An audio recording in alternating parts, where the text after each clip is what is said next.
ನಮಸ್ಕಾರ ಸ್ನೇಹಿತರೆ. ಎಂದಿನಂತೆ ಇವತ್ತು ಕೂಡ ನಾವು ಎಸ್ ಎ ಫೌಂಡೇಶನ್ ಕೋರ್ಸನ್ನು ಸ್ಟಾರ್ಟ್ ಮಾಡೋಣ. ಎಸ್ ಎ ಫೌಂಡೇಶನ್ ಕೋರ್ಸ್ ಇದು. ಇವತ್ತು ಸಂಡೇ, ಹಾಗಾಗಿ ಇವತ್ತಿನ ಈ ಒಂದು ಕ್ಲಾಸನ್ನು ಬೇಗನೆ ಅಪ್ಲೋಡ್ ಮಾಡ್ತಾ ಇದ್ದೀನಿ. ಇವತ್ತು ರಜಾ ದಿನ ಇರೋದರಿಂದ. Today is 16th March 2025. ಪ್ರಚಲಿತ ಘಟನೆಗಳು ಮತ್ತು ಎಸ್ ಎ ಫೌಂಡೇಶನ್ ಕೋರ್ಸ್ ರಾತ್ರಿ 10 ಗಂಟೆಗೆ ದಿನಾಲು 10 ನಿಮಿಷ ತರಗತಿ ಇರುತ್ತೆ. But today is Sunday, so that ಇವತ್ತು ಫ್ರೀ ಇರೋದರಿಂದ, ನನಗೆ ರಜಾ ದಿನ ಇರೋದರಿಂದ ನಾನು ಈ ಒಂದು ತರಗತಿಯನ್ನು ಬೇಗನೆ ಅಪ್ಲೋಡ್ ಮಾಡ್ತಾಯಿದ್ದೀನಿ. ನಾನು ಇವತ್ತು ನನ್ನ ಮಗಳಿಗೆ CBSE SSLC ಓದ್ತಾ ಇದ್ದಾಳೆ. CBSE ಅವಳು SSLC ಎಕ್ಸಾಮಿನೇಷನ್ ನಡೀತಾ ಇದೆ. ನಾಳೆ ಅವಳದು ಕನ್ನಡ ತೊಗೊಂಡಿದ್ದಾಳೆ ಅವಳು ಭಾಷೆ. ಅಲ್ಲಿ ಅವಳಿಗೆ ಒಂದು ಪಾಠ ಇತ್ತು. ಅವಳು ಓದ್ತಾ ಇದ್ಲು, ಸ್ವಂತ ನೋಡಿದೆ ನಾನು. ಸ್ವಲ್ಪ ಜೋರಿಂದ ಓದ್ತಾ ಇದ್ಲು. ಅದರಲ್ಲಿ ಗಾಂಧೀಜಿಯವ್ರ ಬಗ್ಗೆ ಒಂದು ಏನು ಬರ್ತಾಯಿತ್ತು, ಅವಳಿಗೆ ಪಾಠ ಇದೆ. ಅಂದವಾದ ಅಕ್ಷರ, ಒಳ್ಳೆಯ ಬರವಣಿಗೆ ಶಿಕ್ಷಣದ ಅವಶ್ಯಕ ಅಂಶಗಳಲ್ಲವೆಂಬ ಭಾವನೆ ನನಗೆ ಹೇಗೋ ಬಂತು ಕಾಣೆ. ಇಂಗ್ಲೆಂಡಿಗೆ ಹೋಗುವವರೆಗೆ ನನ್ನಲ್ಲಿ ಇದೇ ಭಾವನೆ ಇತ್ತು. ಅನಂತರ ದಕ್ಷಿಣ ಆಫ್ರಿಕಾಕ್ಕೆ ಹೋದ ಮೇಲೆ ಅಲ್ಲಿ ಸುಶಿಕ್ಷಿತ ಯುವಕರು ಮತ್ತು ವಕೀಲರು ಮುತ್ತು ಪೋಣಿಸಿದಂತಿದ್ದ ಸುಂದರ ಬರವಣಿಗೆಯನ್ನು ನೋಡಿ ನನಗೆ ನಾಚಿಕೆಯೂ ಪಶ್ಚಾತ್ತಾಪವೂ ಉಂಟಾಯಿತು. ಕೆಟ್ಟ ಅಕ್ಷರದ ಬರವಣಿಗೆ ಅಪಕ್ವ ಮತ್ತು ಅಪರಿಪೂರ್ಣ ಶಿಕ್ಷಣದ ಚಿಹ್ನೆ ಎಂದು ನಾನು ಅರಿತೆನು. ಈಚೆಗೆ ನನ್ನ ಬರಹವನ್ನು ತಿದ್ದಿಕೊಳ್ಳಬೇಕೆಂಬುದು ಪ್ರಯತ್ನಿಸಿದೆ. ಸುಟ್ಟ ಮಡಕೆಗೆ ಹಸಿ ಮಣ್ಣನ್ನು, ನೋಡಿ ಎಷ್ಟು ಚೆನ್ನಾಗಿ ವರ್ಡ್ ಯೂಸ್ ಮಾಡಿದ್ದಾರೆ. ಸುಟ್ಟ ಮಡಕೆಗೆ ಹಸಿ ಮಣ್ಣನ್ನು ಮೆತ್ತಲು ಸಾಧ್ಯವೇ? ಆ ವೇಳೆಗೆ ಕಾಲ ಮೀರಿ ಹೋಗಿತ್ತು. ಚಿಕ್ಕ ವಯಸ್ಸಿನಲ್ಲಿ ಅಸಡ್ಡೆ ಮಾಡಿದ್ದನ್ನು ತಿದ್ದಿಕೊಳ್ಳಲು ಆಗಲಿಲ್ಲ. ನನ್ನ ಉದಾಹರಣೆಯಿಂದ ಒಳ್ಳೆಯ ಬರವಣಿಗೆ ಉತ್ತಮ ಶಿಕ್ಷಣದ ಅವಶ್ಯವಾದ ಅಂಶವೆಂಬುದನ್ನು ಪ್ರತಿಯೊಬ್ಬ ಯುವಕನೂ ಯುವತಿಯೂ ತಿಳಿದುಕೊಳ್ಳಲಿ. ನೋಡಿ, ಇದು ಮಹಾತ್ಮ ಗಾಂಧೀಜಿಯವರು ತಮ್ಮ ಆತ್ಮಚರಿತ್ರೆಯಲ್ಲಿ ಬರೆದಿರ್ತಕ್ಕಂತಹ ಒಂದು ಅಂಶವಾಗಿದೆ. Good handwriting is a index of knowledge ಅಂತ ಕರಿತೀವಿ ನಾವು. Good handwriting is a index of knowledge. ಯಾವ ಥರನಾಗಿ ನಾವು face is index of mind ಅಂತ ಕರಿತೀವೋ, ಅದೇ ರೀತಿಯಾಗಿ good handwriting is the index of knowledge. So that ಉತ್ತಮ ಬರಹವನ್ನು ಬರೆಯೋರಿಗೆ ಒಂದು ಪ್ರಶ್ನೆಗೆ 1 ಅಂಕ ಹೆಚ್ಚಾಗಿ ಬರುತ್ತೆ. ದಯವಿಟ್ಟು ಗಮನಿಸಿ. ಪ್ರಬಂಧಕ್ಕೆ 20 ಅಂಕಗಳಿದ್ದಲ್ಲಿ ನಿಮ್ಮ ಕಂಟೆಂಟ್ ನೋಡಿ ಅವನು 15 ಅಂಕ ಕೊಟ್ಟರೆ, ಒಳ್ಳೆ ಹ್ಯಾಂಡ್ ರೈಟಿಂಗ್ ಇದ್ದರೆ ಅದಕ್ಕೆ 2 ಸೇರಿಸಿ 17 ಅಂಕಗಳನ್ನ ಕೊಡ್ತಾನೆ. ದಯವಿಟ್ಟು ಅಂದವಾಗಿ ಬರೆಯೋದಕ್ಕೆ ನೀವು ಪ್ರಯತ್ನವನ್ನು ಮಾಡಿ. ಈ ಥರ ಸುಟ್ಟ ಮಡಿಕೆಗೆ ಹಸಿ ಮಣ್ಣನ್ನು ಮೆತ್ತಲು ಸಾಧ್ಯವೇ ಅಂತ ಬರೆದಿದ್ದಾರೆ ನೋಡಿ. ಈಗಾಗಲೇ ನಿಮ್ಮ ಅಕ್ಷರಗಳು ಸರಿ ಇರಲಿಲ್ಲ ಅಂದರೂ ಕೂಡ ಕಾಪಿ ರೈಟಿಂಗ್ ಮಾಡಿ ಅಕ್ಷರಗಳನ್ನು ಸುಧಾರಿಸಿಕೊಳ್ಳಿ. ಇದು ನಿಮಗೆ ಇವತ್ತು ರವಿವಾರ ಕೊಡ್ತಕ್ಕಂತಹ ಟಾಸ್ಕ್ ನಾನು. ಹಾಗಾದರೆ ಏನಿದೆ ಇವತ್ತಿನ ನ್ಯೂಸ್ ಪೇಪರ್ದಲ್ಲಿ, ಯಾವುದು ಒಂದು ಏನಿದೆ ಎಸೆ ಇದೆ ಅಂದರೆ ಚುನಾವಣಾ ಸುಧಾರಣೆಗಳು. ನೋಡಿ, ಇದೊಂದು ಫ್ಯಾನ್ಸಿ ಆಗಿರ್ತಕ್ಕಂತಹ ಎಸೆ ಟಾಪಿಕ್. ಪಾಲಿಟಿಯಲ್ಲಿ ಬರ್ತದೆ, ಭಾಳ ಸರ ಬರ್ತದೆ. ಇದು KASದಲ್ಲೂ ಬರ್ತದೆ, IASದಲ್ಲೂ ಬರ್ತದೆ, PSIದಲ್ಲೂ ಬರ್ತದೆ, ಎಕ್ಸೈಸ್ ಸಬ್ ಇನ್ಸ್ಪೆಕ್ಟರ್ದಲ್ಲೂ ಬರ್ತದೆ. ಯಾಕಂದರೆ ಚುನಾವಣೆ ಅಂತಕ್ಕಂಥದ್ದು ಪ್ರಜಾಪ್ರಭುತ್ವದ ಹಬ್ಬ ಹರಿದಿನ ಇದ್ದಂತೆ. ಚುನಾವಣೆಗಳನ್ನ ನಾವೇನಂತ ಕರಿತೀವಿ ಅಂದರೆ ಫೆಸ್ಟಿವಲ್ಸ್ ಆಫ್ ಡೆಮೋಕ್ರಸಿ ಅಂತ ಕರಿತೀವಿ. ಫೆಸ್ಟಿವಲ್ಸ್ ಆಫ್ ದಿ ಡೆಮೋಕ್ರಸಿ ಅಂತ ಕರಿತೀವಿ. ಸೊ ದ್ಯಾಟ್ ಚುನಾವಣೆ ಇಲ್ಲದೆ ಪ್ರಜಾಪ್ರಭುತ್ವವನ್ನು ಊಹಿಸಿಕೊಳ್ಳಲೇ ಸಾಧ್ಯವಿರುವುದಿಲ್ಲ. ನೀವು ಚೆನ್ನಾಗಿ ಇದಕ್ಕೆ ಒಳ್ಳೆಯ ಪೀಠಿಕೆ ಹಾಕ್ಬೋದು. ನೋಡಿ, ರಾಜಪ್ರಭುತ್ವದಲ್ಲಿ ರಾಜನು ರಾಣಿಯ ಹೊಟ್ಟೆಯಲ್ಲಿ ಹುಟ್ಟುತ್ತಿದ್ದನು. ರಾಜನು ರಾಣಿಯ ಹೊಟ್ಟೆಯಲ್ಲಿ ಹುಟ್ಟುತ್ತಿದ್ದನು. ಪ್ರಜಾಪ್ರಭುತ್ವದಲ್ಲಿ ರಾಜನು ಮತಗಟ್ಟೆಯಲ್ಲಿ ಹುಟ್ಟುತ್ತಾನೆ ಅಂತ ಒಂದು ಎಸ್ಸೆದಲ್ಲಿ ಬರೆದಿದ್ದೆ ನಾನು. ಮತಗಟ್ಟೆಯಲ್ಲಿ ಹುಟ್ಟುತ್ತಾನೆ ಅಂತಂದರೆ, ಮತಗಟ್ಟೆ ಮೀನ್ಸ್ ಪೋಲಿಂಗ್ ಸ್ಟೇಷನ್ದಲ್ಲಿ ಹುಟ್ಟುತ್ತಾನೆ ಅಂತ. ಆ ರೀತಿ ಈ ಚುನಾವಣಾ ಆಯೋಗ ಯಾವಾಗ ಜಾರಿಗೆ ಬಂತು? 1950 ಜನವರಿ 25ಕ್ಕೆ ಚುನಾವಣಾ ಆಯೋಗ ಜಾರಿಗೆ ಬಂದಿದೆ. ನಮ್ಮ ಭಾರತ ದೇಶದಲ್ಲಿ ಸಂವಿಧಾನ ಜಾರಿಗೆ ಬಂದದ್ದು ಜನವರಿ 26. ಆದರೆ ಚುನಾವಣಾ ಆಯೋಗ ಜಾರಿಗೆ ಬಂದದ್ದು ಅದಕ್ಕಿಂತ ಒಂದು ದಿವಸ ಮೊದಲೇ. ಸೊ ದ್ಯಾಟ್ ನಾವು ಪ್ರತಿ ವರ್ಷ ಜನವರಿ 15 ಏನಂತ ಆಚರಿಸ್ತೀವಿ? ನ್ಯಾಷನಲ್ ವೋಟರ್ಸ್ ಡೇ ಅಂತ ಆಚರಿಸ್ತೀವಿ. ಇವೆಲ್ಲ ಚುನಾವಣೆ ಸುಧಾರಣೆಗಳೇ. ಆಮೇಲೆ ಮೊದಲು 1952ರಲ್ಲಿ ಚುನಾವಣೆಗಳು ನಡೆದಾಗ ಪ್ರತಿಯೊಬ್ಬರ ಕೈಯಲ್ಲೂ ಕೂಡ ಯಾವುದೇ ರೀತಿಯ ಗುರುತಿನ ಚೀಟಿ ಇರಲಿಲ್ಲ. ಈಗ ಎಪಿಕ್ ಅಂತಕ್ಕಂಥ ಕಾರ್ಡ್ ಬಂದಿದೆ. EPIC means electoral photo identity card ಅಂತ ಬಂದಿದೆ. ಸೊ ದಟ್ ಹಲವಾರು ದಿನೇಶ್ ಗೋಸ್ವಾಮಿ ಕಮಿಟಿ ಅಂತ ಮಾಡಿದ್ದಾರೆ. ಸಾಕಷ್ಟು ವಿಷಯಗಳನ್ನು ಚುನಾವಣೆಯಲ್ಲಿ ಸುಧಾರಣೆ ಆಗಿದೆ. ಇದ್ರ ಬಗ್ಗೆ ನಾನು ಚುನಾವಣೆ ಸುಧಾರಣೆ ಬಗ್ಗೆ ಹಲವಾರು ಸರಿ ಎಸ್ಸೆಗಳನ್ನ ಬರೆದಿದ್ದೀನಿ. ನಾನು ಯೂಟ್ಯೂಬ್ ಚಾನಲ್ದಲ್ಲಿ ಕ್ಲಾಸ್ ಮಾಡಿದ್ದೀನಿ, ದಯವಿಟ್ಟು ಅದನ್ನು ನೋಡಬೇಕು. ಅದೇ ರೀತಿಯಾಗಿ ಹಲೋ ವೋಟರ್ಸ್ ಅಂತೇಳಿ ಒಂದು ಏನು ಮಾಡಿದ್ದಾರೆ, ರೇಡಿಯೋ ವೆಬ್ ಮಾಡಿದ್ದಾರೆ. ಇದನ್ನು ನೀವೇನಾದರೂ ರೇಡಿಯೋ ವೆಬ್ಬನ್ನು ಯೂಸ್ ಮಾಡಿಕೊಂಡು ಜನರಿಗೆ ಅನುಕೂಲ ಆಗ್ತಕ್ಕಂತಹ ಕಾರ್ಯಕ್ರಮ ಇದು. ಆಮೇಲೆ ಎಪಿಕ್ ಅಂಧ ಇರ್ತಾರಲ್ಲ ಅವರಿಗೆ, ಕುರುಡರಿಗೆ ಬ್ರೈಲ್ ಎಪಿಕ್ಗಳನ್ನು ಕೊಡ್ತಾ ಇದ್ದಾರೆ. ಓಕೆ. ಆಮೇಲೆ ಈಗ ನೀವೇನಾದರೂ ನಿಮ್ಮ ಎಪಿಕ್ ಕಾರ್ಡನ್ನು ಒಂದು ಕ್ಷೇತ್ರದಿಂದ ಇನ್ನೊಂದು ಕ್ಷೇತ್ರಕ್ಕೆ ವರ್ಗಾವಣೆ ಮಾಡ್ಕೋಬೇಕಾಗಿತ್ತಂದರೆ ಆನ್ಲೈನ್ ವರ್ಗಾವಣೆ ಮಾಡ್ಕೊಳ್ಳೋದಕ್ಕೆ ಅವಕಾಶಗಳಿದೆ. ಇದೆಲ್ಲ ಒಂದು ಸುಧಾರಣೆಗಳೊಂದಿಗೆ ಇವತ್ತು ಒಂದು ಹೊಸ ಸುಧಾರಣೆ ಬಂದಿದೆ. ಇದೆಲ್ಲ ಹಳೆಯ ಸುಧಾರಣೆ ಹೇಳಿದೆ ನಾನು. ಇವತ್ತು ಒಂದು ಹೊಸ ಸುಧಾರಣೆ ಬಂದಿದೆ, ದಯವಿಟ್ಟು ಅದನ್ನು ತಿಳ್ಕೊಳ್ಳಿ. ಏನು ಹೊಸ ಸುಧಾರಣೆ ಅಂದರೆ, ಮತದಾರರ ಗುರುತಿನ ಚೀಟಿಯೊಂದಿಗೆ ಆಧಾರ್ ಸಂಖ್ಯೆಯನ್ನು ಜೋಡಿಸುವುದು. ಯಾರು? CEC chief election commissioner Gyanesh Kumar ಇಂದು ಇದೇ 18ರಂದು ಸಭೆ ಕರೆದಿದ್ದಾರೆ. ನೋಡಿ, ಜ್ಞಾನೇಶ್ ಕುಮಾರ್ ಯಾರಿವರು? Chief election commissioner. ನಿಮ್ಗೆ ಎದಕ್ಕೆ ಯೂಸ್ ಆಯ್ತು ಈಗಿದು? ಎದಕ್ಕೆ ಯೂಸ್ ಆಯಿತು? ಅಬ್ಜೆಕ್ಟಿವ್ ಟೈಪ್ ಯೂಸ್ ಆಯ್ತು ತಾನೆ. ಇಲೆಕ್ಷನ್ ಕಮಿಷನ್ ಆಫ್ ಇಂಡಿಯಾ ಅಂತೇಳಿ, ಇಲೆಕ್ಷನ್ ಕಮಿಷನ್ ಆಫ್ ಇಂಡಿಯಾ ಅಂತ ಒಂದಿದೆ, ಅದಕ್ಕೆ ಆರ್ಟಿಕಲ್ ಇದೆ. ಯಾವ ಆರ್ಟಿಕಲ್ ಆಧಾರದಿಂದ ಇಲೆಕ್ಷನ್ ಕಮಿಷನ್ ಆಫ್ ಇಂಡಿಯಾ ಜಾರಿಗೆ ಬಂದಿದೆ ಅಂತೇಳಿ ಕಮೆಂಟ್ ಬಾಕ್ಸಲ್ಲಿ ಕಮೆಂಟ್ ಹಾಕಬೇಕು. ಅದೇ ರೀತಿ ಗೃಹ ಸಚಿವಾಲಯದ ಕಾರ್ಯದರ್ಶಿ, ಹೋಮ್ ಸೆಕ್ರೆಟರಿ ಅಂತ ಕರೀತಾರೆ, ಗೋವಿಂದ್ ಮೋಹನ್, ಶಾಸಕಾಂಗ ಇಲಾಖೆಯ ಕಾರ್ಯದರ್ಶಿ ರಾಜೀವ್ ಮಣಿ, ಭಾರತೀಯ ವಿಶಿಷ್ಟ ಗುರುತು ಪ್ರಾಧಿಕಾರ CEO ಭುವನೇಶ್ ಕುಮಾರ್. ಇದು ಭಾಳ ಇಂಪಾರ್ಟೆಂಟ್ ನೋಡಿ. ಇದು ಕೂಡ ನಿಮಗೆ ಅಬ್ಜೆಕ್ಟಿವ್ ಟೈಪ್ದಲ್ಲಿ ನೇಮ್ ಕೇಳಬಹುದು. ಅಬ್ಜೆಕ್ಟಿವ್ ಟೈಪ್ದಲ್ಲಿ ಪೇಪರ್ 2ದಲ್ಲಿ ಕೇಳ್ಬೋದು PSIಗೆ. ಏನು? Unique identification authority of India, Aadhaar ಅಂತಕ್ಕಂಥದ್ದೇನು ಪ್ರಾಧಿಕಾರ ಇದೆಯೋ, ಆಧಾರ್ ಕಾರ್ಡ್ ಏನು ಕೊಡ್ತಾರಲ್ಲ, ಅದಕ್ಕೆ CEO ಯಾರದಾರೆ ಅಂದರೆ ಭುವನೇಶ್ ಕುಮಾರ್ ಅವರು ಇದ್ದಾರೆ. ಇಲ್ಲಿ ಒಂದು 2ನೇ ಕ್ವಶನ್ ಕೇಳ್ತೀನಿ ನಾನು. ನಿಮ್ಮ ಆಧಾರ್ ಕಾರ್ಡನ್ನು ನಿಮ್ಮ ಕಿಸೆಯಿಂದ ತೆಗೀರಿ, ಅದರೊಳಗೆ ಎಷ್ಟು ಸಂಖ್ಯೆ ಇರ್ತವೆ, ಒಂದು ಆಧಾರ್ ಕಾರ್ಡ್ಗೆ ಎಷ್ಟು ಸಂಖ್ಯೆ ಇರ್ತಾವೆ ಅನ್ನೋದು ಕಮೆಂಟ್ ಬಾಕ್ಸ್ದಾಗ ಕಮೆಂಟ್ ಹಾಕಿ. ದಿಸ್ ಈಸ್ 2ನೇ ಕ್ವಶನ್. 1ನೇ ಕ್ವಶನು, ಇಲೆಕ್ಷನ್ ಕಮಿಷನ್ ಆಫ್ ಇಂಡಿಯಾಗೆ ಯಾವ ಆರ್ಟಿಕಲ್ ಪ್ರಕಾರ ಇಲೆಕ್ಷನ್ ಕಮಿಷನ್ ಆಫ್ ಇಂಡಿಯಾ ಜಾರಿಗೆ ಬಂದಿದೆ? 1ನೇ ಕ್ವಶನು. 2ನೇ ಕ್ವಶನು, ನಿಮ್ಮ ಕಿಶಾಗಿನ ಆಧಾರ್ ಕಾರ್ಡ್ ತೆಗೆದು ಆಧಾರ್ ಕಾರ್ಡ್ ಸಂಖ್ಯೆ ಎಷ್ಟಿರ್ತಾವೆ ನೋಡ್ರಿ. ನಾನು ಕೂಡ ನನ್ನ ಆಧಾರ್ ಕಾರ್ಡ್ ತೆಗೆದೆ. ಈಗ ನಾನು ಎನಿಸಿದೆ, ನಂಗೆ ಗೊತ್ತಾಯಿತು. ನೀವು ಕೂಡ ತೆಗೆದು ಎನಿಸ್ರಿ. ಪೊಲೀಸ್ ಕಾನ್ಸ್ಟೇಬಲ್ ಎಕ್ಸಾಮಿನೇಷನ್ದಾಗೆಲ್ಲ ಸಿಂಪಲ್ ಕ್ವಶನ್ ಬರ್ತಾವೆ. ನಿಮ್ಮ ಕಿಶಾಗ ಆಧಾರ್ ಕಾರ್ಡ್ ಇರ್ತದಕ್ಕೆ ನೀವು ತೆಗೆದು ನೋಡೋಂಗಿಲ್ಲ. ಅದೇ ರೀತಿ ನಿಮಗೊಂದು ಎಪಿಕ್ ಕಾರ್ಡ್ ಇರ್ತದೆ. ಓಕೆ, ಅದಕ್ಕೂ ಒಂದು ಸಂಖ್ಯೆ ಇರ್ತದೆ. ಆ ಸಂಖ್ಯೆನೂ ಎಷ್ಟು ನೋಡ್ಕೊಂಬಿಡಿ. ಒಂದೊಂದು ಸಲ ಇಂಥ ಸಾಮಾನ್ಯ ಜ್ಞಾನ ನೋಡಿ, ಇದಕ್ಕೆ ಯಾವ ಎಕ್ಸಾಮ್ ಅಂತ ಕರೀತಾರೆ ಅಂದರೆ ಸಾಮಾನ್ಯ ಜ್ಞಾನ ಪರೀಕ್ಷೆ ಅಂತ ಕರೀತಾರೆ. ಸಾಮಾನ್ಯ ಜ್ಞಾನ ಎಲ್ಲಿರ್ತೈತಿ? ನಿಮ್ಮ ಕಿಶಾಗ ಇರ್ತೈತೆ ಅಂತ ಅರ್ಥ. ಸೊ ದ್ಯಾಟ್ ಇದ್ರ ಬಗ್ಗೆ ಎಸೆಯನ್ನು ಬರ್ಕೊಳ್ಳಿ.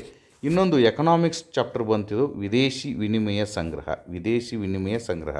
ಎಕನಾಮಿಕ್ಸ್ ಸಂಬಂಧಪಟ್ಟಂಗೆ ಭಾರತದ ಅರ್ಥವ್ಯವಸ್ಥೆ ಬಗ್ಗೆ ಎಸೆಗಳು ಕೇಳಿದಾಗ, ಓಕೆ, ಭಾರತದ ಅರ್ಥವ್ಯವಸ್ಥೆಯ ಬಗ್ಗೆ ಎಸೆ ಕೇಳಿದಾಗ ಈ ವಿದೇಶಿ ವಿನಿಮಯದ ಬಗ್ಗೆ ಸೇರಿಸ್ಬೇಕಾಗತ್ತೆ ನೀವು. ನಮ್ಮ ದೇಶದಲ್ಲಿರ್ತಕ್ಕಂಥ ವಿದೇಶಿ ವಿನಿಮಯ ಏನಾಗಿದೆ? ಸಂಗ್ರಹ ಏರಿಕೆಯಾಗಿದೆ ಅಂತ ಕೇಳೇ ನಾವು. ಓಕೆ, ಎಷ್ಟು ಏರಿಕೆಯಾಗಿದೆ? ಒಟ್ಟು 1.32 ಲಕ್ಷ ಕೋಟಿ ರೂಪಾಯಿ ಹೆಚ್ಚಳ ಆಗಿದೆ. ಕಳೆದ 2 ವರ್ಷದ ಅವಧಿಯಲ್ಲಿ ಆಗಿರುವ ಅತಿ ಹೆಚ್ಚು ಏರಿಕೆ ಇದಾಗಿದೆ. ಯಾವ್ದು ಅಂತ್ಯಕ್ಕೆ? ಮಾರ್ಚ್ ಅಂತ್ಯಕ್ಕೆ. ಇವತ್ತು ಯಾವ ದಿನಾಂಕದಲ್ಲಿದ್ದೀವಿ ನಾವು? ಮಾರ್ಚ್ 14 ಇದ್ದೀವಿ. ಮಾರ್ಚ್ 7ಕ್ಕೆ ಲೆಕ್ಕ ಹಾಕಿದ್ದಾರೆ, ಇದೇ ತಿಂಗಳು. ಒಟ್ಟು ಮೀಸಲು ಸಂಗ್ರಹ 56.85 ಲಕ್ಷ ಕೋಟಿಗೆ ಮುಟ್ಟಿದೆ. ಭಾರತದ ವಿದೇಶಿ ವಿನಿಮಯ ಪ್ರಸ್ತುತ ಎಷ್ಟೈತಿ ಈಗ? 56.85 ಲಕ್ಷ ಕೋಟಿ ರೂಪಾಯಿ ಇದೆ. ಅಂಕಿ ಸಂಖ್ಯೆ ತಿಳ್ಕೊಳ್ಳಿ. ಏನಾದರೂ ಎಕನಾಮಿಕ್ ಸಂಬಂಧಪಟ್ಟ ಹಾಗೆ ಭಾರತವು 5 ಟ್ರಿಲಿಯನ್ ಎಕಾನಮಿ ಆಗುವುದಿದೆ.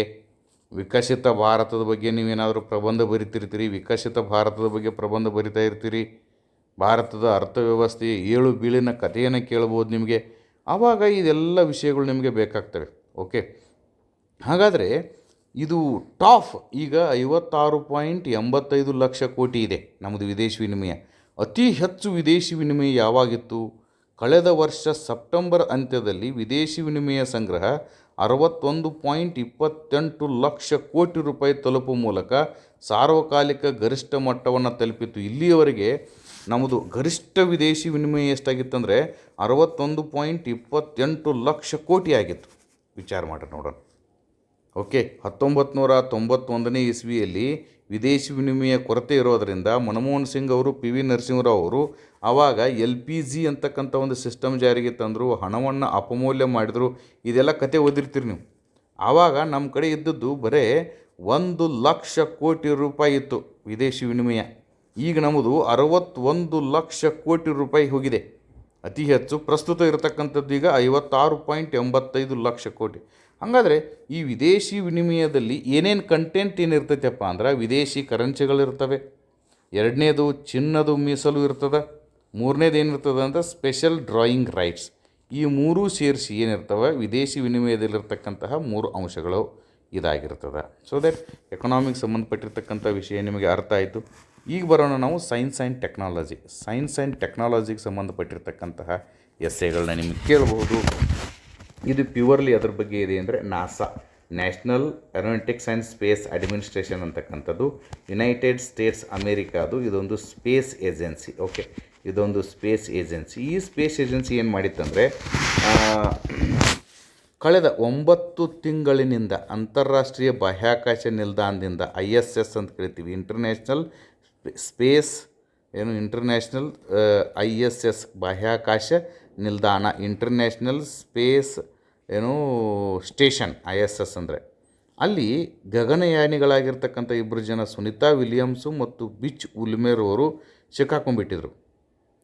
ಅವರನ್ನು ತರೋ ಸಲುವಾಗಿ ಕ್ರ್ಯೂ 10 ಮಿಷನ್ನನ್ನು ಶುಕ್ರವಾರ ಯಶಸ್ವಿಯಾಗಿ ಉಡಾವಣೆಯನ್ನು ಮಾಡಿದ್ದಾರೆ. ಕ್ರ್ಯೂ ಡ್ರ್ಯಾಗನ್ ಹೆಸರಿನ ಗಗನ ನೌಕೆಯನ್ನು ಹೊತ್ತುಕೊಂಡು ಸ್ಪೇಸ್ ಎಕ್ಸ್ನ ಫಾಲ್ಕನ್ 9 ರಾಕೆಟ್ ಇಲ್ಲಿನ ಕೆನಡಿ ಸ್ಪೇಸ್ ಸೆಂಟರ್ನಿಂದ ಹೊರಟಿದೆ. ಇವ್ರನ್ನ ಕರ್ಕೊಂಬರಾಕ 4 ಮಂದಿ ಹೊಂಟಾರ. ಮತ್ತು ಯಾರ್ಯಾರು? ಮೆಕ್ಲೇನ್ ಹೊಂಟಾನ, ನಿಕೋಲ್ ಐಯರ್ಸ್ ಹೊಂಟಾನ, ತುಕುಯಾ ಒನಿಶಿ ಹೊಂಟಾರ, ರಷ್ಯಾದ ಕಿರಿಲ್ ಪೆಸ್ಕೋವ್ ಹೊಂಟ. ಇವು ಉಚ್ಚಾರಣೆನೇ ಆಗೋದಿಲ್ಲ. ಇವ್ರು 4 ಜನ ಹೊಂಟಾರ ಅವ್ರನ್ನ ಕರೆಯಕ್ಕೆ. ಈಗಾಗಲೇ ಅಲ್ಲಿ 2 ಜನ ಸಿಕ್ಕಾಕೊಂಡಾರ.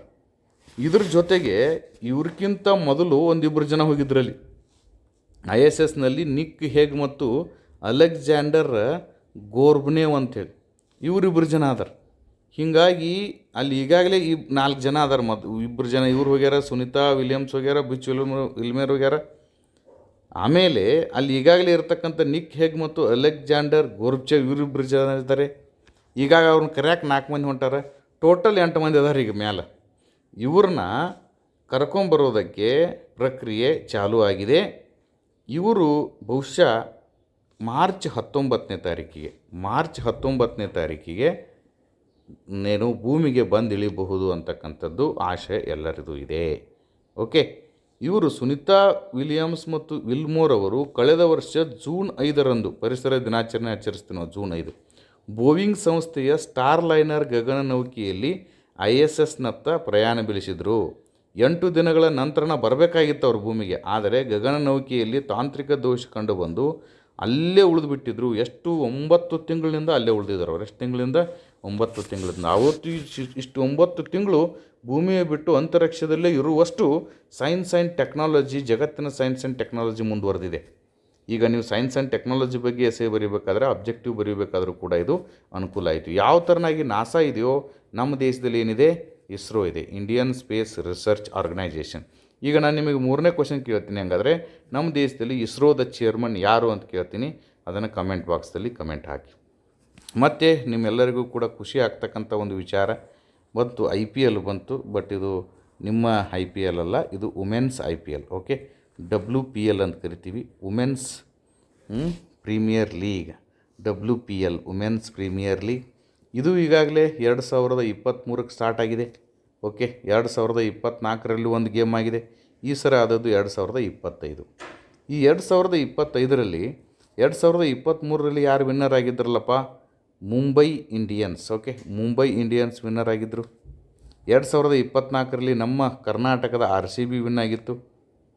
ಓಕೆ, 2025ರಲ್ಲಿ ಮತ್ತೆ ಮುಂಬೈ ಇಂಡಿಯನ್ಸೇ ವಿನ್ ಆಗಿದ್ದಾರೆ. ಈಗ ಒಟ್ಟು 3ರಲ್ಲಿ 2 ಸಲ ಗೆದ್ದದ್ದು ಯಾರಪ್ಪ ಅಂದರೆ ಮುಂಬೈ ಇಂಡಿಯನ್ಸ್. ಯಾರು? ಮುಂಬೈ ಇಂಡಿಯನ್ಸ್. 3ರಲ್ಲಿ 1 ಸಲ ಗೆದ್ದವ್ರು ಯಾರಂದರೆ RCB. ಈ ಸಲ ಕಪ್ ನಮ್ಮದೇ ಅಂಥೇಳಿ ಪುರುಷರಂತರು ಏನೋ ಗೆಲ್ಲತ್ತಿಲ್ಲ, ಮಹಿಳೆಯರು ಗೆದ್ಕೊಂಬಂಡ್ರು. ಒಂದು ಇದರಲ್ಲಿ ಸಾಧನೆ ಏನಂದರೆ ಈ 3 ಸರಿ ಫೈನಲ್ಗೆ ಹೋದವ್ರು ಯಾರಪ್ಪ? ಈ 3 ಸರಿ ಫೈನಲ್ ಹೋಗಿ ರನ್ನರ್ ಅಪ್ ಆಗಿರ್ತಕ್ಕಂಥ ಒಂದು ಟೀಮ್ ಇದೆ. ಆ ಟೀಮ್ ಹೆಸರು ಡೆಲ್ಲಿ ಕ್ಯಾಪಿಟಲ್ಸ್. ಏನದರ ಹೆಸರು? ಡೆಲ್ಲಿ ಕ್ಯಾಪಿಟಲ್ಸ್ ಅಂತೇಳಿ 3 ಸರಿ ಏನಾಗಿದೆ ಅದು ಹೋಗಿದೆ. ನಾಳೆ ನೋಡ್ರಿ ಪಕ್ಕ ನನ್ನ ಗೆಸ್ ಪ್ರಕಾರ ಪ್ರಜಾವಾಣಿಗೆ ವುಮೆನ್ IPL ಬಗ್ಗೆನೇ ಬಹುಶಃ ಏನು ಬರ್ಬೋದು, ಸಂಪಾದಕೀಯ ಬರಬಹುದು. ಅದರಾಗ ನಮ್ಮ ಮೆನ್ IPL ಬಗ್ಗೆ ಸ್ವಲ್ಪ ಬರಿಬೋದು ಏನಾದರೂ. ಇವರು ಈಗಾಗಲೇ ಬಹುಶಃ 17-18 ಸಲ ಆಗಿದೆ. ನನಗೆ ಕನ್ಫ್ಯೂಷನ್ ಇದೆ, ನೀವು ಬೇಕಾದರೆ ಅದನ್ನು ಕನ್ಫ್ಯೂಷನ್ ಕಮೆಂಟ್ ಬಾಕ್ಸಲ್ಲಿ ಹಾಕಿ ಕನ್ಫ್ಯೂಷನ್ ಕ್ಲಿಯರ್ ಮಾಡಿ. ನಮ್ಮವ್ರು ಇನ್ನೂ ಗೆದ್ದಿಲ್ಲ. ಓಕೆ, ಇನ್ನು ಈ ಉದ್ಯಮಕ್ಕೆ ಬೇಡವಾದ ಚಲನಚಿತ್ರೋತ್ಸವ, ಇದು ಕೂಡ ಎಸೆ ಚಾಪ್ಟರ್. ನೀವು PSI ಎಸೆ ತೆಗೆದು ನೋಡ್ರಿ. ಸಿನಿಮಾಗಳು ನಮ್ಮ ಜೀವನವನ್ನು ರೂಪಿಸುತ್ತವೆಯೋ